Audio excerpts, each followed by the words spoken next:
Le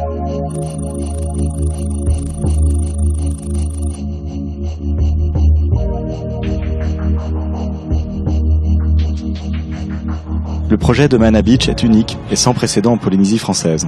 Pour confirmer la place de la marque Tahiti dans le tourisme mondial, notre groupement propose une réponse fondée sur 3 arguments. La valorisation de la culture polynésienne par l'implantation d'un musée des arts océaniens, un projet ambitieux et respectueux des ressources et des équilibres locaux, un mode de financement et de gestion qui conserve au territoire la maîtrise de son avenir. En cohérence avec les schémas contemporains d'un tourisme multipolaire, le Mana Beach Art and Cultural Resort est un hub touristique qui rassemble une offre diversifiée de programmes. Il comprend 5 grands pôles, dont la Marina Taina, la plage et la jetée Landart, la plage de la pointe Tata'a et ses atolls paysagers, la colline du Lagon et ses villas, ainsi qu'un complexe culturel, commercial et récréatif.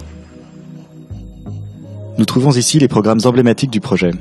Un complexe aquatique et des serres tropicales, un mail commercial organisé de boutiques de luxe et d'un food court, un centre des congrès et le musée Paul Gauguin, pensé comme une annexe du musée Quai Branly qui en assura la gestion. Chaque entité est signifiée par une structure de bois tressée qui apporte des jeux d'ombre et de lumière au cœur des espaces intérieurs. La colline voisine offre des vues magnifiques sur le lagon, la barrière de corail, la pointe Tata'a et l'île de Moorea. Nous y aménageons ici des villas de luxe, étagées dans la pente avec des piscines à débordement donnant sur un panorama de rêve. Au pied de la pointe Tata'a, nous créons des espaces de calme et de sérénité où la nature est reine. On y trouve une source naturelle, des jardins tropicaux et des villages organisés en atolls autour de lagons artificiels.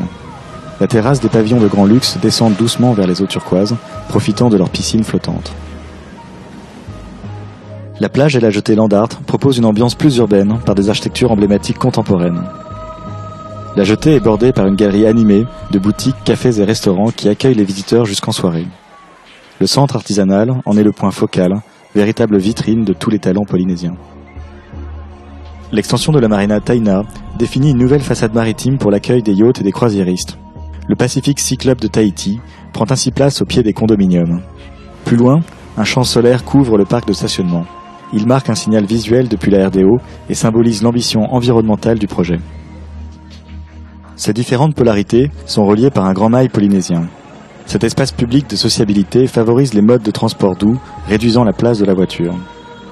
Par ses objectifs environnementaux de mixité programmatique, le projet répond des exigences de résilience sur les aspects urbains, sociaux et économiques. Son rayonnement à l'échelle locale, régionale et internationale appuiera la place de Tahiti comme capitale culturelle et touristique de la Polynésie. C'est un investissement de 60 milliards, générant un chiffre d'affaires de 18 milliards par an et créant plus de 1000 emplois la première année.